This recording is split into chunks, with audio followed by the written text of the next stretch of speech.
Hey everybody, it's Jason from the Texas Gun Vault, and once again I'm coming to you with another range report. And this one is really special, especially if you like historical firearms. Today we're going to be taking a look at John Moses Browning's final design, but this particular example of a FN or Browning Hi-Power was part of a Syrian military contract back in 1953.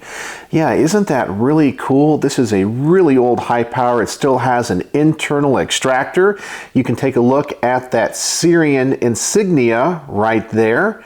You can go online and find other guns of this contract. Now, this range report and what I know about this is going to include some things that are speculation. Now, the owner of this pistol, who I will thank in just a moment, gave me what he knows, and I even tried to confirm some things online. And once again, some of it is speculation, like when it comes to the finish and the magazine disconnect in this, because it's been removed, and whether or not it was part of the original contract or not, and then also how this gun came into the United States. So I'll tell you what I think I know and what I discovered and the things that I like and don't like. But before I do that, as always, I want to thank the people that make these videos possible. First and foremost is the owner of this very cool and historical firearm. His name is Richard. He's a local subscriber and friend of the channel, so thank you so much, Richard, for lending another great gun to the channel. As always, I want to thank my Patreon supporters, because through their monthly donations and support, they help keep the lights on around here. And if you guys want to join my Patreon, you can do it for as little as $1 a month, and you get all these range reports early. And as always, I want to thank my primary sponsor for all of my range reports, because he provides the ammunition, my good friend Mark from Brownworks. And I know if you're watching this video, most likely you like historical firearms like this, and you probably own some really nice pistols. Who knows, maybe you even own an heirloom quality Browning Hi-Power, and you've thought to yourself, it'd be really cool to have a set of custom wood grips, maybe with a custom logo, engraving, or texture on them. Well, I have the perfect grip company for you, Brownworks. Brownworks is, in my opinion, one of the best grip companies in the world. Mark over there is an artist and he's a craftsman. He's always creating new and innovative things. He makes a wide variety of grips for a wide variety of firearms out of a wide variety of exotic woods and materials. He's always coming up with new and cool things. So I'm going to ask you guys, if you have a pistol that you're looking for some type of custom grip work to be done on it, please go over there and check out his website. I'm going to put a link in the comment section below, as well as a coupon code for 10% off your first order.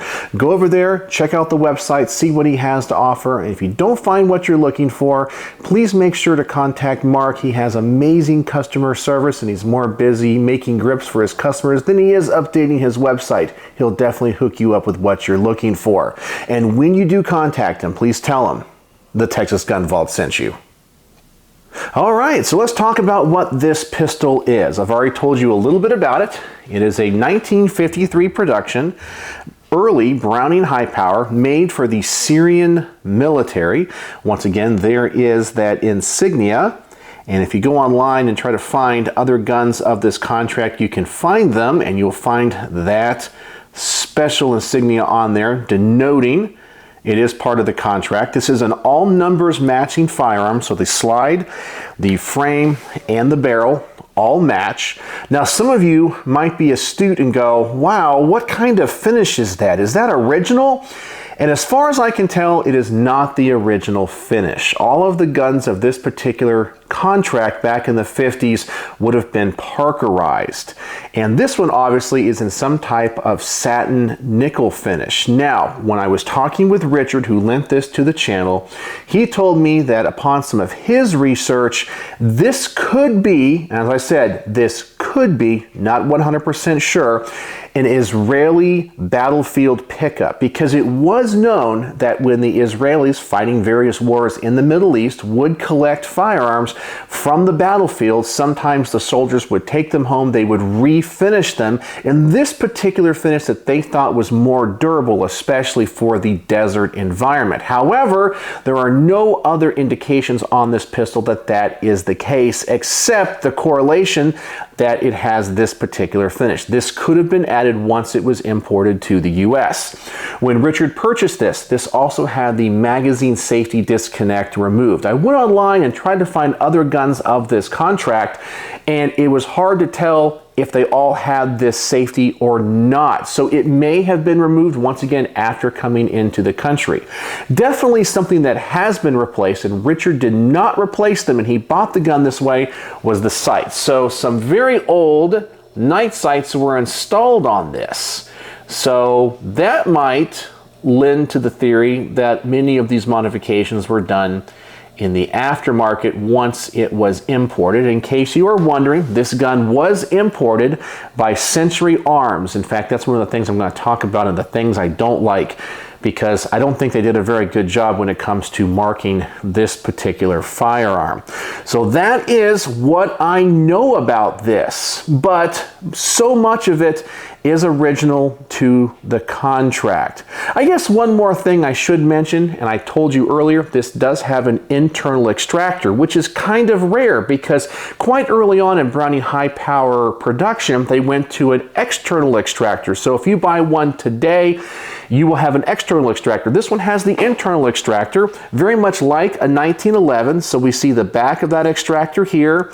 You see the side of it right here, and this has been replaced because the extractor, when Richard got it, was broken, and he had a very difficult time finding somebody that could manufacture this part for him, because there's pretty much nobody that sells ones that are new old stock because of the age of the pistol, so it had to be custom made. So that's what we know about this gun. So let's talk about the things that I like and don't like, and as always, I like to start with the positive first. And of course, the first thing I'm going to say that I like about this is the history. I know that the Browning Hi-Power is not as revered as much as the 1911, even though this was designed by John Moses Browning. When he was working on this particular gun, some people said it was a genius having to work against himself, because Colt still had all of the patents for the 1911. So many of the innovations he had to come up with to make this pistol run, he could not borrow from things he previously designed. And the Hi-Power, of course, is a very historical pistol. It's been used by militaries and police around the world since about 1935. Some people love them and some people hate them. In fact, there's even a frequent commenter on my channel. His name is Andrew, and he comes from the land down under, down in Australia. And I know that when he was in the service down there, they carried Hi-Powers. And he loves John Moses Browning, especially the 1911, but he does not like the Browning Hi-Power. But I do love the history of this gun. I also love the fact it's part of that Syrian contract, and it's such an early version of the Hi-Power. So to have something like this in a collection would be really, really cool. Something that you find on many of the earlier Hi-Powers and the military Hi-Powers is something I do like, and I wish they would add to the modern ones, is this little cutout right here. And this is to help take down the pistol. Many of them don't take the time to mill that out of the slide. So when you're trying to take the firearm apart, you will see that that little cutout lines up with the slide stop, making it just a little bit easier. It doesn't really matter, but I think it is a nice touch, and I've always wanted to own a Hi-Power with that little cutout in it. I also like the fact this has the commander or combat style hammer. Some of the later versions imported by Browning in the past 20 or 30 years has more of a spur type hammer. And one of my complaints with the Browning Hi-Powers, of all variations, is often I get hammer bite with these models. These don't have a very pronounced beaver tail, and I like to ride my guns as high as possible, and often I do get hammer bite, but this type of hammer often avoids that and makes this gun a much more pleasurable shooter for me.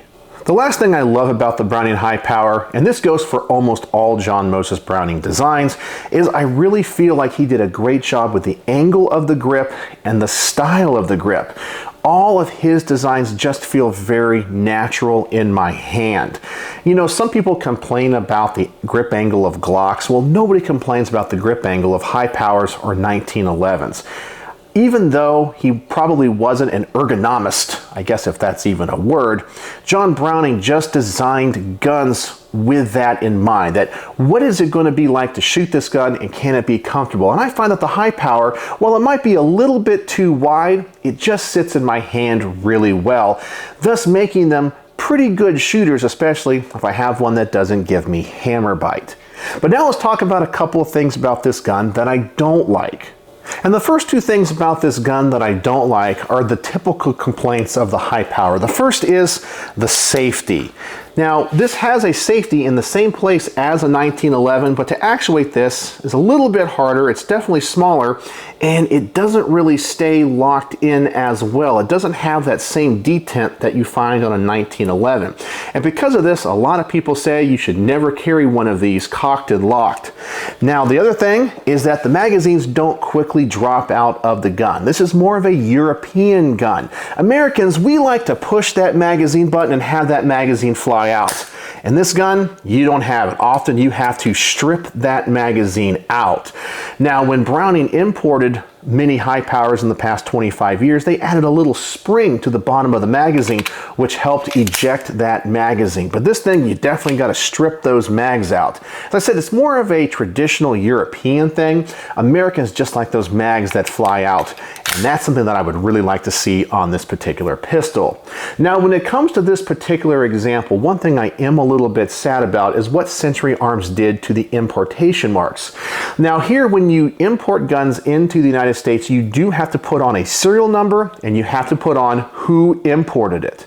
And often the importers will try to do a very nice job of laser engraving those, and especially hidden spots on the gun, places that you might not necessarily see them, but to also make them legal.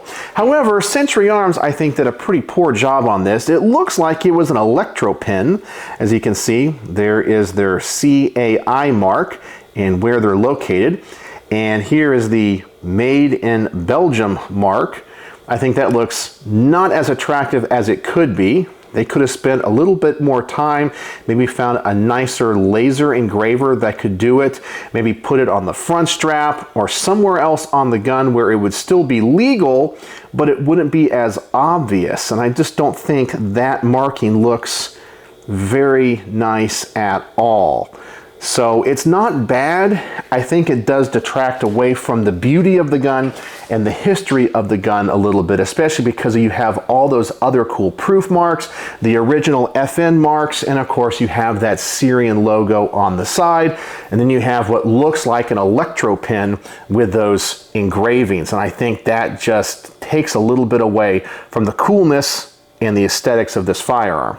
The last thing about this gun that I don't like, and maybe you, if you are a collector of these and know about this, might go, wow, that is the coolest thing, and what really completes that gun, honestly, is the finish. Now, I told you a little bit about this. I'm not 100% sure when this finish was applied. I know it's not the original finish. However, it could have been applied in Israel if this was a battlefield pickup, but it also could have been applied here in the US after it was imported. However, most of the other guns that I have seen that have been imported did have a parkerized finish. Now, the nickel, I don't think necessarily is that good of a finish. It is a matte finish, but we do have in a number of places where it comes off, and especially on the high wear places like the barrel. Now, that would be expected of any type of nickel finish, but in general, I don't like nickel finishes. I prefer stainless steel if you're going more for a silver look. Now, of course, you can't plate this in stainless steel. I definitely would have preferred a parkerized finish if it was applied here in the US to try to go back to originally what it was. But the decision to go with nickel here, I think, limits you on the type of solvents you can use when cleaning. You just have to be a little bit more careful. And over time, I just don't think it is as durable as other finishes. So that's what I don't like about this pistol. But as I said, maybe this finish is cool. because it was applied in Israel if this gun was a battlefield pickup. But I don't know if there's any way to really know if that is the case. It's only speculation. This gun has no other paperwork, no other provenance that I can look back on and say that's exactly what happened. So that kind of adds a little bit of mystery and mystique to the pistol. You may like that, you may not. From a collector standpoint, it detracts away from the value because having the complete history of the gun is what gives you that value. But who knows? Maybe you like the mystery because every gun has a story. And you always kind of wonder, where was this gun originally? Who carried this? Back in 1953, was this a general, an officer? Did it ever see any battles? We just don't know.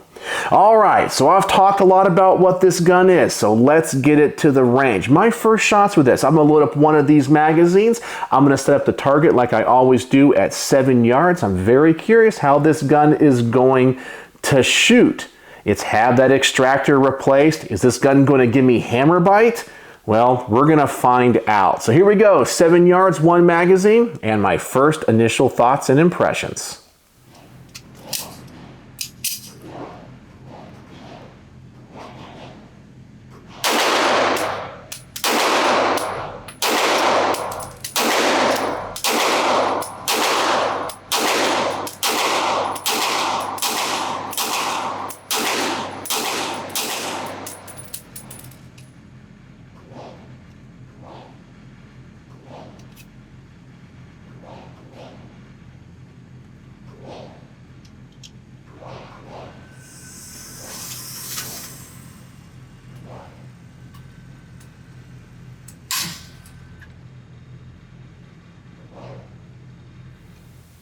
And so let's talk about the good first. I have to say this might be one of the nicest Hi-Powers I've ever personally shot. Many times Hi-Powers are snappy guns for me. I guess it has to do with the way the action is designed. These recoil springs are often really stout and they just become a little bit snappy. And this one doesn't have it. It has a very smooth action and recoil to it. Now that just could be because of the age, or maybe the spring is worn down a little bit, but it feels really good. It also is very accurate and the trigger is really nice. So my first impressions are very good. However, you did notice we had one issue, and that the slide locked open before the magazine was finished. I had one round left. Is this going to be an issue going forward? What's causing it? I'm not 100% sure. It could have been me, who knows? But overall, I'm pretty happy with it so far. All right, so now let's take this gun out to a further distance and see what happens to this grouping. I think this gun is pretty accurate. I want to put some more rounds down range and see if I have any other issues or the one that I've already experienced persist. So let's find out.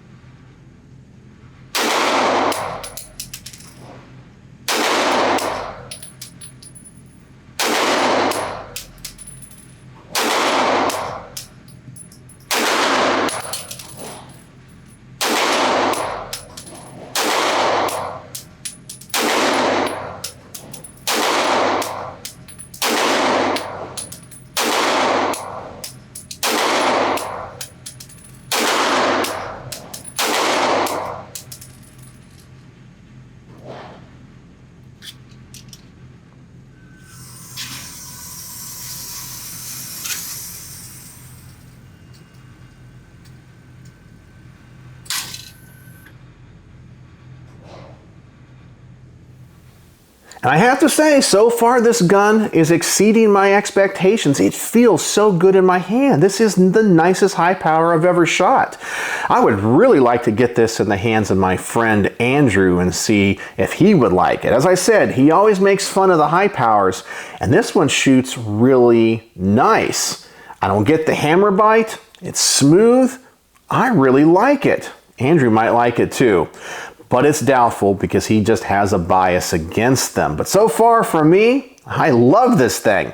All right, so the next thing I'm gonna do is shoot it up against a barrier or bench rest it, trying to take as much of the human element out of the equation as possible. I'm gonna set the target out at about 20 or 25 yards and see what I can do with this, shooting it in this fashion. So let's see if I have any other issues once again and how this gun continues to perform.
And now at a further distance, even though I'm taking my time, I'm noticing this gun is shooting a little bit low. And I'm curious if it has to do with these aftermarket sights. That's a pretty tall front sight blade. The back doesn't seem to be as tall, so I don't know if this is something that could be fixed by changing these out and going with something a little bit more traditional for a Hi-Power. But I think if I own this pistol, that is something that I would definitely do. And who knows, maybe Richard, the owner of this pistol, will do that in the future. The grouping is pretty good for me at that distance, but it is shooting low, and I think it has to do something with the sights.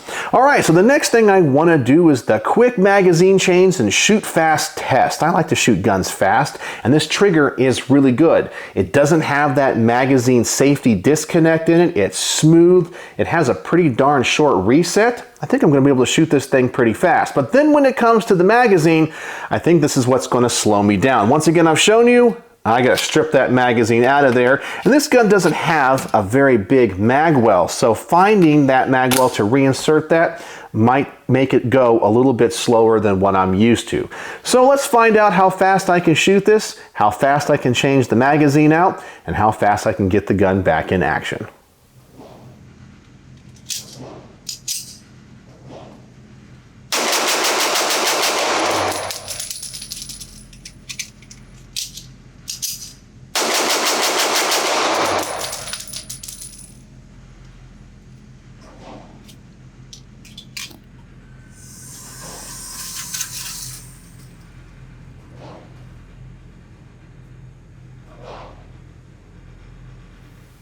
And exactly as I thought, I can shoot this gun fast. It is a very natural shooting gun. I was just point shooting there. I wasn't really looking at the sights. All my rounds were on target, so if I had to use this for a defensive gun, I would be perfectly satisfied with it. But obviously that magazine change sucks. Man, is it slow. But I guess I'm just biased because I'm an American and I like how guns perform, where those magazines just shoot out of there. I don't want to take my hand and have to strip a mag out. I want to push that button. I want it to fall on the ground and be out of the way as quickly as possible. But you're not going to get that with most Hi-Powers. That's just intrinsic to the design. All right, there's one more test that I want to do, and that is the hollow point test. Considering this gun was made in 1953, I was just personally curious if this thing would run hollow points. Sometimes European guns or military guns are a little bit finicky with modern hollow point ammunition. They're not initially designed to run this, but in case you did happen to own one of these and were like, you know, I might carry it for self-defense, I might use it for home defense, well, you might want to run hollow points. So we're going to find out if this Winchester jacketed hollow point will run through this, and we're also going to see if the gun is still reliable and accurate.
All right, so I already know you guys are going to make fun of me. Yes, I did flinch. And one of the things I want you guys to see in all of my range reports is that what I film and show you is my honest reactions and how the gun performs. I don't try to lie to you. I don't sugarcoat things about guns. I try to make as unbiased content as possible. And I'm not a professional shooter. And yes, I did flinch on that last round.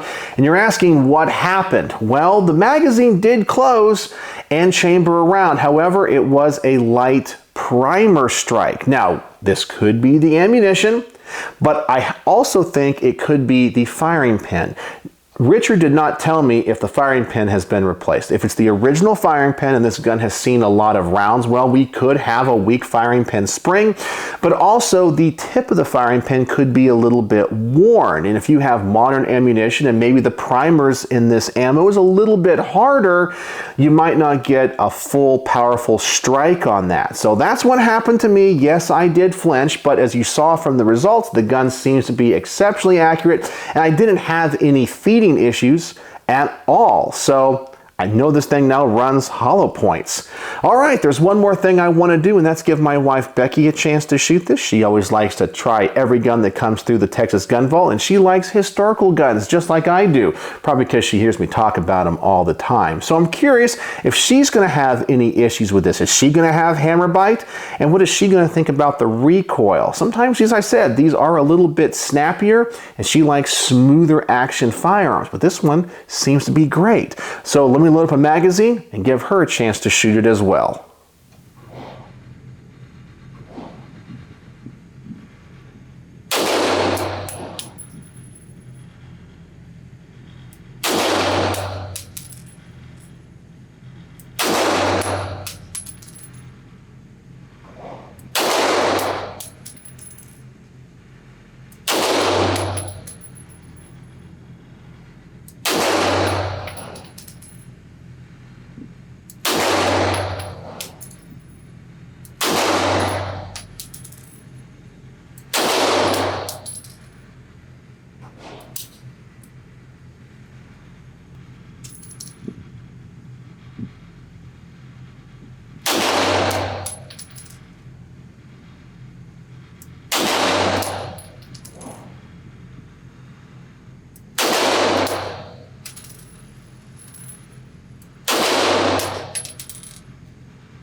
And while she did not shoot it as well as she was hoping that she would, she was actually very complimentary of the gun. She said it felt very good in her hand. She liked the recoil. It was very balanced. She liked the overall length of pull.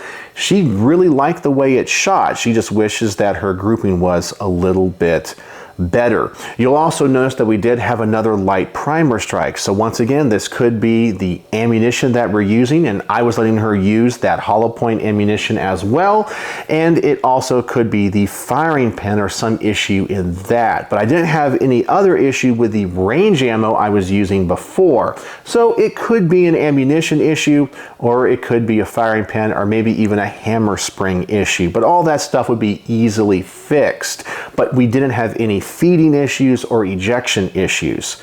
So, what are my final thoughts on this really cool and historical FN Browning Hi-Power Syrian Military Contract from the 1950s? Well, there is no doubt that this thing is a cool pistol. I love guns with history. In fact, some people have said human history is told through the barrel of a gun. The story of firearms essentially is human history, because unfortunately we are a savage species. We seem to like conflict and war, and firearms have been the tools of war and conflict for centuries, and they will be into the future long after all of us have passed away. And so to have a gun like this and to see a little bit of that history is really cool, and be able to get to shoot that is really, really cool. I did notice on some of my research looking into other guns of this contract, the closer you can get to the original configuration of these guns, these things actually can cost upwards of $4,000 or $5,000. Now this one has been modified, as I said, with the sights, the finish, and we're not sure if this was applied by the Israeli military or here once it got into the US. It has a new extractor on it. All those things will probably lower the overall value, but I don't think really takes away from the coolness.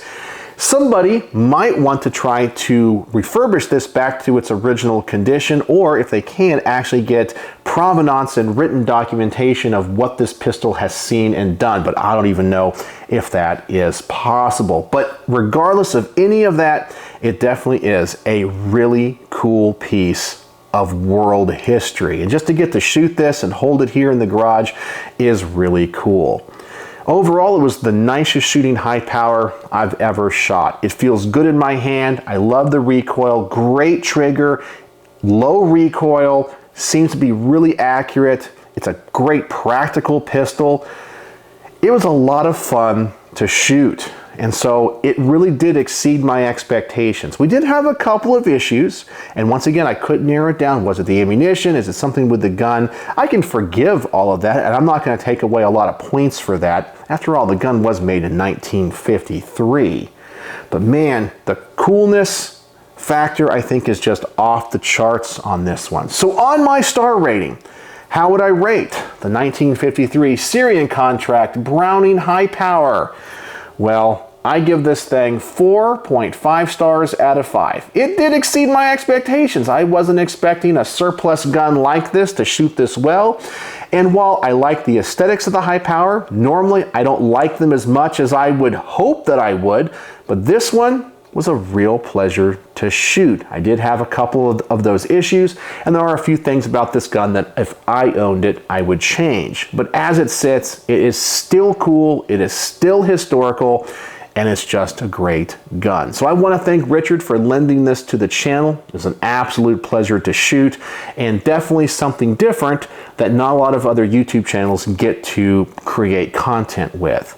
So what do you guys think? Do you own any Hi-Powers? Are you a fan of the Hi-Powers, and do you own any of the older collectible Hi-Powers? And do they shoot as well as this one does for you?